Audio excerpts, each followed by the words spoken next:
खै कहाँ गयो अर्को अर्को छैन यी सबैजनालाई देखाइ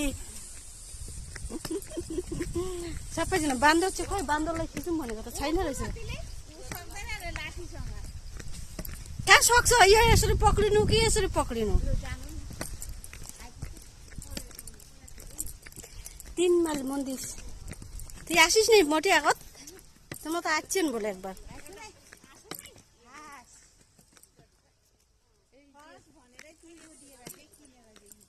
ये हो म त आएको थिए लाठी बोकेर गएको हामी सबैजना मन्दिर मन्दिर जान्छ भन्छ कसले लाठी राधिकाको आमाले पनि डाक्टर बोक्दैन अरे बोकेछ हाम्रो ऊ